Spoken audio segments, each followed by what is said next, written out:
민재야, 잘할 수 있지? 아무데나 기웃거리지 말고 늘 매사에 침착하고 빨간불 파란불에 흥분하지 말고. 걱정 마. 잘할 수 있다니까 진짜. 시작이 어려운 주린이가 걱정되신다면 대한민국 주린이집 이베스트 투자증권.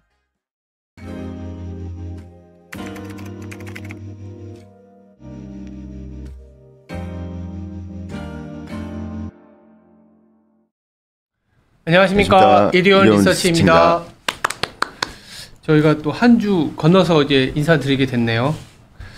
사실 최근에 이제 시장이 그래도 코스피 기준으로 말씀드리면 외국인이 한 10일 거래 사고, 미국도 지금 녹화 기준으로는 한 그래도 지난주 변동성에서 좀 벗어나는 모습인데, 지난주에 변동성이 왜 나타나느냐? 이거는 뭐 사실 다 비슷한데, 인플레이션이 굉장히 예민하다 보니까 인플레이션에 대해서 지표가 조금 뭐 예상 밖에 경로로 가면은 굉장한 이제 발작을 일으키는 게 현재의 시장이고, 그러다 보니까 지금 물가는 잡혀가는 와중에 만약 이쪽 시장, 이 에너지 시장이 또 흔들린다는 게 사실은 위로 튀는 가능성이겠죠. 그러면 또 뭐 연준도 어쩔 수 없다 이런 얘기들이 나올 수 있어서 어제 자료 나온 것 같고 유가에 대한 얘기들을 전반적으로 좀 드려볼까 해서 자리를 마련했습니다. 항상 화요일에는 그 신중한 매크로 탐구, 오늘은 원자재 시장 시작해 보도록 하겠습니다. 네, 인사 드리시죠. 예. 안녕하십니까. 이베스트에서 원자재랑 중국경제 맡고 있는 최진영입니다. 예. 뭐 결론부터 말씀드리면 유가 저희는 크게 문제가 안 될 거라고 보고 있죠. 예. 근데 최근에 이제 그래도 유가가 상방으로 튈 수 있는, 특히나 우리나라가 지금 추워졌잖아요. 우리도. 그러면 이 추위는 곧 유럽의 추위도 동일하게 생각할 수도 있고, 그럼 당연히 재고가 많다고는 하지만 이 추위로 인해서 유가가 더 튈 수 있는 거 아니냐. 그리고 천연가스 가격이 뭐 중국의 LNG 그 수출 제한인가요? 그것도 있다 보니까 수급 밸런스가 또 이상하게 엉켜갖고 튈 수 있는 거 아니냐, 이런 얘기들이 나오거든요. 전반적으로 어제 나왔던 내용들을 좀 말씀 주면서 유가나 에너지 시장에 대한 얘기를 드리면 투자자분들이 조금은 시장을 바라볼 때 좀 가이드가 되지 않겠나. 네. 어떻게 보고 계시나요? 네, 일단은 기본적으로 뷰가 크게 바뀌진 않았고요. 저희는 지난해 연간 전망을 통해서 유가를 상고하저로 바라봤었고, 올해 하반기 전망 때도 마찬가지로 하반기 때 유가의 레벨 다운, 특히 못해도 이제 WTI 기준 하단을 갖다 계속 70불로 내려다보고 있었고, 70불? 예, 연말 기준으로 가격은 WTI 기준 78불로 계속 말씀을 드리고 있는데요. 그러니까 이 같은 그 근거에는 저희는 여전히 좀 즉 수요의 이탈이라던가, 여기서 말씀드린 수요의 이탈은 중국과 인도라는 글로벌 1위와 3위 석유 소비국이 두바이유에서 러시아산 우랄유로 수요가 이탈하는 부분이라던가, 내지는 일부 국가들의 공급의 정상화라던가, 그리고 에너지 안보가 중요해진 시대에서 결국 에너지 전략 차원에서 강압적인 탄소 중립이 이제는 에너지 안보, 즉 자체적인 에너지 증산으로 연결되지 않겠는가라고 좀 접근할 수 있겠고. 에너지 증산? 자체적인 에너지 증산이면 어떤 얘기죠? 결과적으로 우리가 단순하게 유럽을 기준으로 보자면은 결국 텍소노미에 원전이 포함된 것처럼 이렇게 에너지 안보가, 즉 에너지 차원에서의 증산, 단순히 석유뿐만 아니라 결국 모든 에너지원의 원천이 이기 때문에, 전력의 원천이기 때문에 이 부분에서 결국에는 에너지원의 공급이 확대되는 그 같은 그림이라 볼 수가 있겠고요. 원전이라든지 풍력 이런 얘기를 하시는 거구나. 그 같은 부분이라 볼 수가 있겠고요. 결국 이러한 부분들이 결국 유가를 갖다가 조금 안정시키는 요인이라고 계속 좀 접근을 하고 있습니다. 근데 네. 더 큰 이유는 좀 디맨드 단에서의 위축 우려를 갖다 저희는 좀 경계하는 부분이고요. 예. 차트 있었죠. 예. 일단 근데 먼저 말씀드려야 될 게 오펙 플러스일 텐데. 요거 말씀하시는 거죠? 일단 오펙 플러스가 뭐 사실상 이제 감산으로 완전히 선회를 했습니다. 감산으로 선회를 했는데, 결국에는 시장에서 저희는 계속해서 하반기 때 유가 배럴당 70불을 바라보자, 그리고 배럴당 80불 선도 깨질 수 있다라고 지금이 말씀드렸는데. 85불이거든요. 예, 맞습니다. 그러면 지금 10월 뭐 거의 11월 다 돼가잖아. 네네. 그러면은 하방으로 한 10%가 더 열려 있다라고 볼 수 있는 거네요. 여전히 그렇게 바라보고 있고요. 일단은 지난 9월 말 때만 하더라도 배럴당 76불까지 가면서 80불 선이 완전히 깨져버렸었거든요. 근데 거기서 바로 오펙 플러스가 감산 얘기가 확 돌면서 이제 반등이 나왔었는데, 근데 이제 감산을 갖다 저희는 좀 지켜봐야 될 게 정말 이게 실질적으로 효과가 있는 감산인가를 갖다 좀 놓고 봐야 될 것 같아요. 그러니까 기본적으로 감산을 왜 했는가, 단순히 유가 방어 차원인가를 놓고 봤을 때 저는 약간 좀 동상이몽이라고 봐요. 우리가 경제적으로만 접근하지 말자 이거죠. 그래서 요 페이지에서 보시는 것처럼, 네. 그림 2번에서 보시는 것처럼 저는 러시아랑 사우디랑 서로 같은 목적으로 감산의 선회에 따라 바라보지 않습니다. 아, 다르다? 예, 서로의 목적이 다르고 단지 결과가 같았을 뿐이라고 보고 있고요. 첫 번째는, 예. 러시아는 경제적으로 접근에 따라 저는 봐요. 그러니까 그림 2번에서처럼 우랄유가 상대적으로 더 디스카운트 되고 있는 반면에, 예. 계속해서 WTI나 브렌트유나 두바이유가 계속 내려가다 보니까, 네. 스프레드가 좁아지죠. 아, 이게 경쟁력이라고 봐야 되나? 맞습니다. 결국에는 그 스프레드가 좁아지면은 결국 러시아는 더 디스카운트된 가격으로 해서 판매되고 있었는데, 결과 이렇게 된다면은 경제적 이익 자체가 줄겠죠. 바로 오른쪽 차트처럼 그림 3번에 결국 우랄유와 러시아 재정균형 유가의 스프레드가 점점 좁아지면서, 네. 러시아는 가뜩이나 전쟁 때문에 재정 지출 확대되고 있는 문제가 발생하고 있는데, 결국 재정 수지가 마이너스로 돌아섰던 게 바로 이 같은 문제라고 볼 수가 있겠고요. 반대로 사우디나 아랍에미리트, 쿠웨이트 같은 이런 걸프 3국, 즉 오펙을 주도하는 걸프 3국은 어떤 의도로 감산을 결정했는가?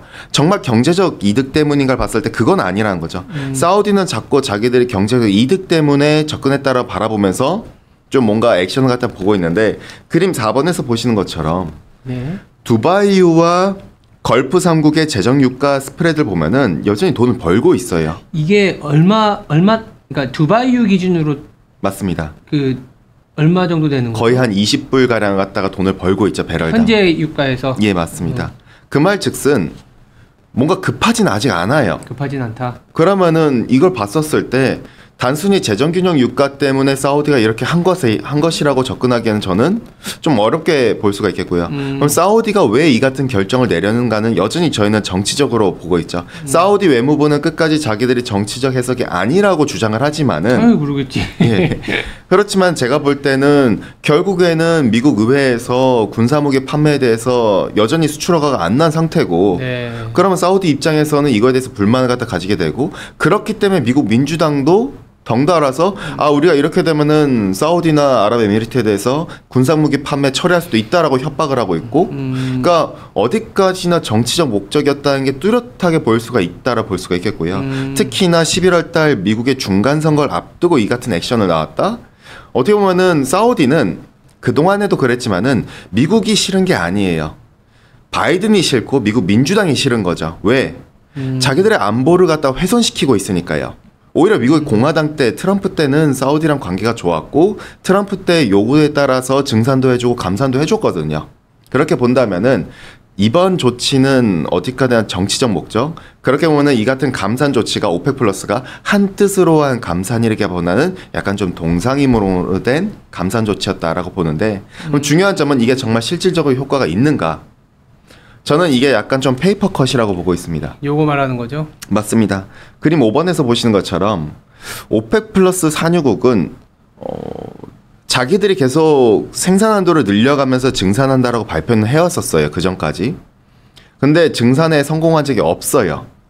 차트에서 보시는 것처럼 9월달 산유량으로 기준으로 보면은 오펙 플러스는 산유량이 그달 생산한도 대비했었을 때 일평균 350만 배럴 미달이었었죠.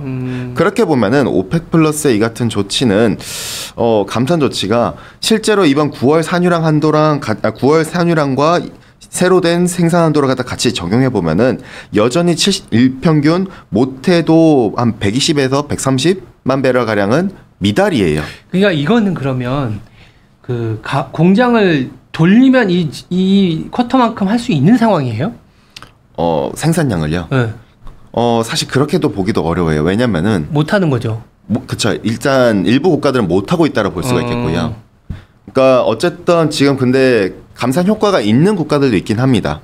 오펙 플러스 20개 국가 중에서 그동안 증산에 성공한 국가들은 8개 국가고 사우디를 비롯한 8개 국가인데 이들 국가를 갖다 놓고 보면은 오른쪽 차트처럼 이들 국가 한해서만 놓고 보면은 실질적으로 감산 효과는 그러면은 200만이 아니라 105만 배럴이 됩니다. 사실상 100만 배럴이겠고요. 그렇게 보면은 우리가 시장에서 너무 오바해가지고 와 200만 배럴이다라고 저는 확대 해석했다라 보고 실제로는 100만 수준이다. 지금 사실 시장이 공급 우위로 전환된 지가 오래인데 거의 일평균 못해도 한 250만에서 300만 배럴 가량 공급 우위로 전환됐습니다. 그럼 실제로 감산 효과는 200만이 아니라 100만 배럴 가량이라 하면은 이 얘기하면은 꼭 이제 유가를 들어올리는 쪽은 그건 것 같아요. 100만인 건 오케이, 그쵸. 200만이 100만. 근데 10월부터 미국 전략 비축유가 100만 정도 뿌렸었죠. 그 전에. 그렇죠. 그러면 실질적으로 200만 된 거 아니냐? 감축이 그렇죠. 공급에.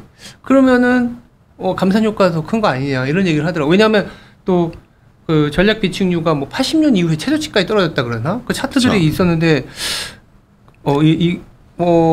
그쵸. 80년대 중반 수준까지 떨어졌다고 그러면 이거 뭐 다시 어쨌든 걷어들어서 전략 비축유 수요가 있는 거 아니냐 이렇게까지 막 앞서서 생각하시는 분들도 있더라고. 그렇죠. 그 부분에 관련해 가지고 제가 지난 8월 달에도 위클리를 통해서 네. 그리고 지난 9월 달에도 저희가 인덱스 자료를 통해서 원자재 트래커를 통해서 말씀을 드린 적이 있는데 그때 두 가지 이유로 전략 비축유가 유가를 끌어올리는 요인이 될 수 없다라고 말씀을 드린 적이 있어요. 왜냐하면은 일단 첫 번째 물론 이제 전략 비축유가 만기가 도래하는 게 맞아요. 그러니까 전략 비축유 기본적으로는 1년 내에 만기예요.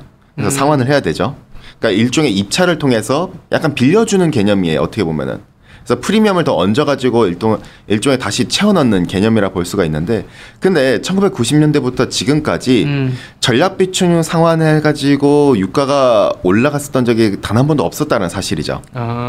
다른 이유로 올랐었던 것이지 전략 비축유 때문에 올랐던 사실이 없다는 거고요. 두 번째, 전략 비축유가 만기가 뭐 이번에 많이 집중돼 있다라고 얘기를 하는데 물론 내년까지도 굉장히 높습니다.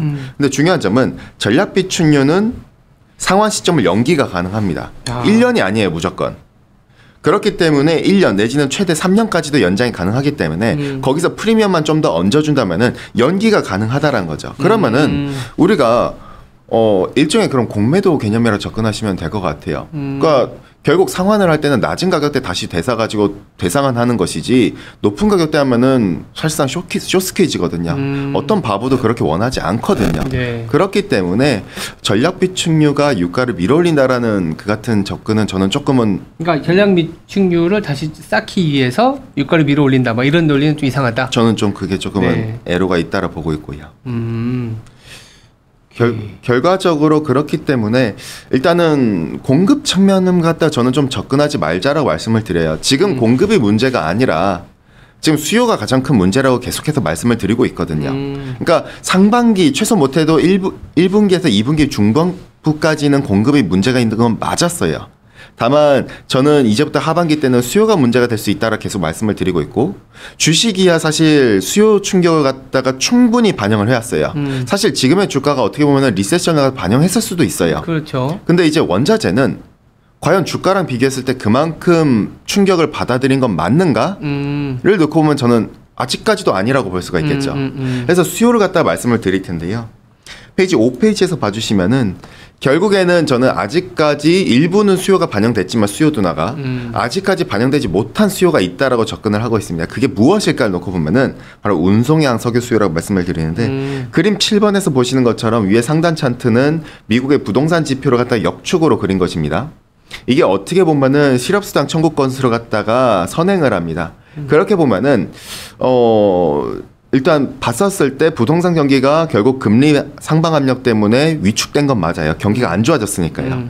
그러면 앞으로 우리가 이제 좀 놓고 봤었을 때 미국의 경기가 좀 더 여기서 안 좋아질 수 있겠구나를 갖다가 암시하는 그림이라 볼 수가 있겠습니다. 네. 그러면 그러면 부동산이 안 좋아지면은 단순히 부동산 가격 이렇게 안 좋아지는 게 아니에요. 부동산 하나만 놓고 보는 1차원적 접근이 해서는 안 됩니다. 결국 부동산은 이런 그 안에 들어가는 건자재만 존재한 게 아니라 결국 인테리어를 합니다. 그럼 인테리어와 관련된 고용 지표랑도 연결될 테고 관련된 원자재랑도 연결되겠죠. 그러겠죠. 그런 다음에 우리가 집을 사면 기본적으로 내구재를 사요. 즉 가전기기라던가 이런 이제 TV라던가 자동차라던가 이런 것들을 사는데 이 같은 수요도 리딩을 합니다. 즉 모든 내구재를 갖다 리딩하는 게 부동산인데 그 부동산이 안 좋아졌다? 결국 내구재 디맨드가 위축되겠죠. 그렇기 때문에 그림 8번 왼쪽 하단에서처럼 실질 금리를 역축으로 그리면은 미국의 내구재와 그다음에 서비스 지출의 상대 성과를 봤었을 때 앞으로의 방향성은 내구재 디맨드가 상대적으로 더 약해질 수 있다라는 걸 암시하고 있고 사실 이 때문에 어떻게 보면 오른쪽 하단 차트처럼 재고가 더욱더 쌓였다라 볼 수가 있어요. 작년에는 일각에서는 이게 뭐 제조업 리네상스다 이렇게 이상하게 해석을 했는데 계속 그러면 자동차를 제외하면은 재고가 계속 쌓이고 있었고 문제는 공급망에 문제가 발생했었기 때문에 기업들이 과도하게 주문을 갖다 해가지고 재고가 쌓여져 버린 거죠. 수요 예측에 실패하였다라고 볼 수가 있겠고요. 결과적으로 재고가 쌓였다. 그렇기 때문에 월마트라든가 이 같은 유통기업들 같은 경우 인터넷 온라인 기업들 같은 경우에는 블랙 프라이데이보다 좀 더 빨리 어떻게 보면 재고 해소를 위해서 더 디스카운트 하려 하는 조치들을 나섰다라 볼 수가 있겠고요. 근데 이 같은 디맨드가 그걸 아직까지는 따라주지 못하고 있다는 게 문제인데 문제는 바로 그겁니다. 6페이지의 그림 10번을 봐주시면은 그렇기 때문에 그림 10번에서처럼 전체 석유 소비에서 두 번째로 많이 차지하는 게 화물차 단에서 들어가는 석유 운송량 수요입니다. 왜 이걸 말씀드리냐면은 결국 모든 건 연결돼 있잖아요. 금리가 오르면 부동산이 안 좋아지고 부동산이 안 좋아지면 이거 관련된 업종들 즉 리딩하는 수요까지 내구재까지 다 안 좋아져요. 그러면 내구재가 안 좋아지면은 재고가 쌓이면은 그 재고가 해소될 때까지 신규 수요는 없다라는 거죠. 그러면은 결국에는 운송 수요는 감소되는 겁니다. 내구재를 운반하는 수요가요. 그래서 처음에 내구재 수요가 부동산 경기가 위축되기 시작했을 때 가장 민감하게 반응한 애들이 구리랑 납사입니다.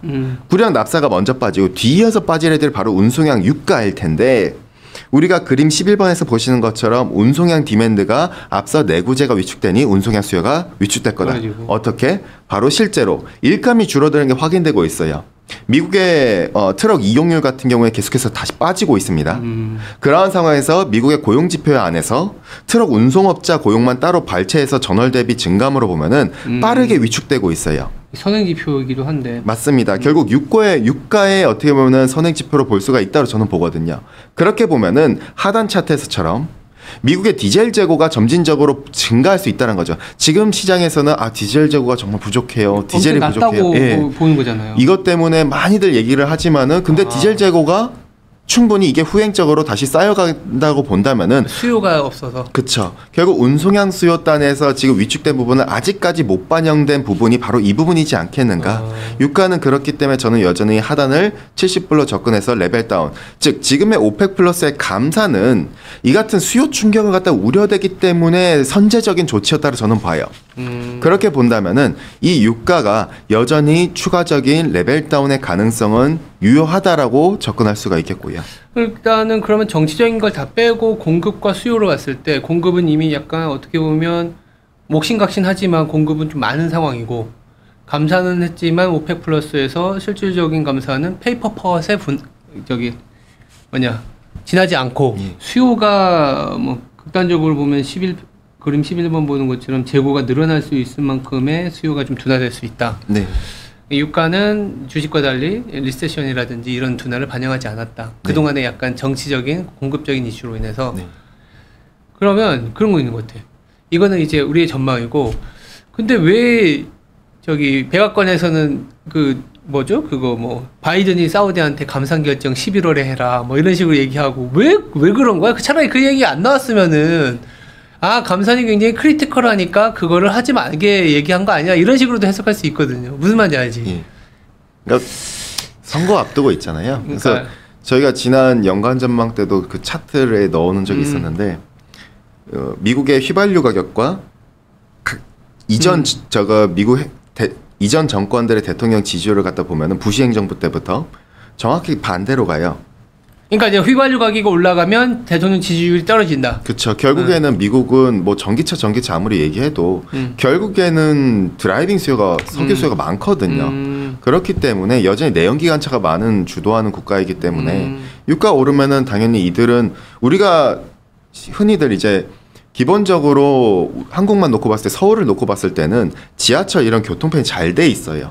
근데 미국은 교외 굉장히 먼 데 산단 말이에요. 그래서 막 1시간, 2시간 거리에서 차를 갖다 타고 이동하고 그치, 마트를 갈 때도 40분 거리 갖다 그냥 차를 타고 이동하고 이게 보편화되어 있는 나라이기 때문에 당연히 그러한 나라들은 유가가 올랐을 때는 굉장히 좀 크리티컬한 이런 자기들의 지출에서 가계 지출에서 결국 줄여야 되는 문제까지 발생하기 때문에 당연히 지지율이랑 좀 반대로 간다고 볼 수가 있겠죠. 지금 이런 논리만 되면은 미국에서의 인플레이션 물론 코어도 있지만은 사실은 유가가 많이 빠져주면 코어도 빠지거든. 그렇죠. 주택비나 이런 부분들이 사실은 이제 에너지 가격이 다 흡수가 된 거기 때문에 어떻게 보면 이제 고민거리가 하나 좀 덜어지는 건 맞는데 이게 오펙 플러스가 매달 회의가 있잖아요. 예. 언제 있죠? 이번 이제 다음 회의는 12월 달에 있습니다. 12월에 있나요? 예. 이게 조정이 됐기 때문에 해서 다음 회의는 12월 5일 날 조정이 됐었어요? 예. 해서 지난 오펙 플러스 회의 때 조정이 됐다고 발표해서 다음 회의는 12월 5일이라고 발표가 됐고요. 12월 5일. 예. 정례 회의는 이때고 그 전에는 무슨 뭐 또 이벤트가 살짝 좀 애매한 구간인 게 G7의 가격 우리 러시아에 대한 가격 상한제 딱 직전에 이게 오펙 플러스 회의라서 조금 어떻게 해석할지 12월 시장이 15일인가 그렇죠. 예, 맞습니다. 가격 상한제 아. 시행은 12월 15일이고요.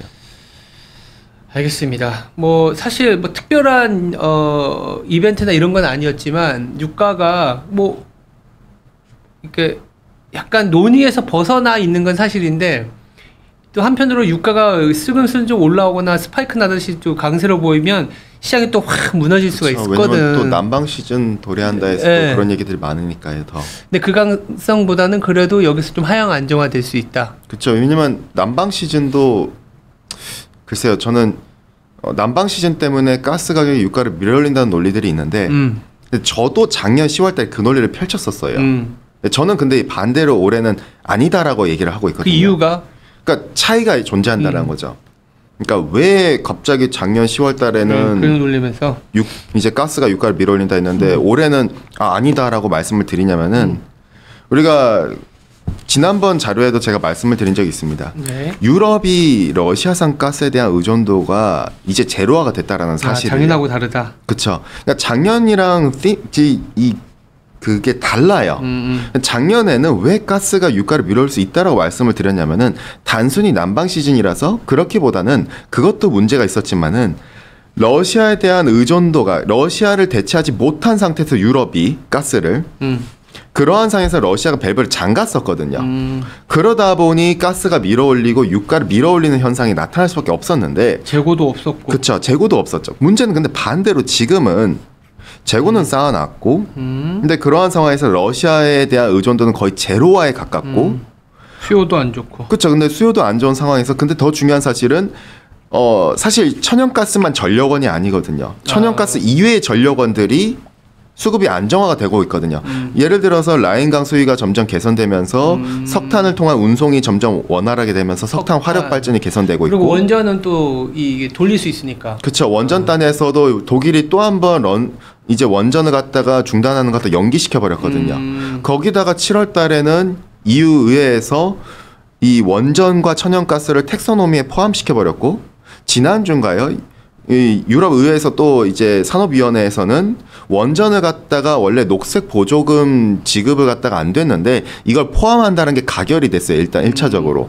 그럼 이 같은 부분을 봤었을 때 에너지의 다변화 전략이라던가 그러니까 계절성 요인 때문에 가동이 제대로 안 됐었던 원전이나 석탄 화력 발전이나 수력 발전의 가동률이 조금씩 회복되는 그림들이 나타나 준다면은 과연 이번 겨울철은 우리가 정말 작년과 동일할 것인가를 봤을 때 저는 그렇지 않다라고 접근하는 거죠.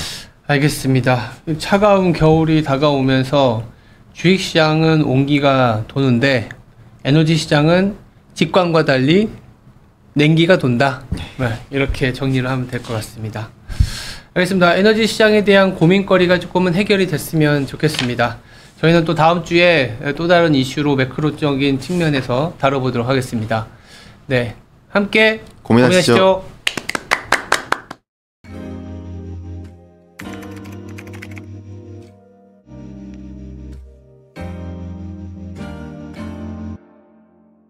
친구들은 아무거나 막 주워 먹지?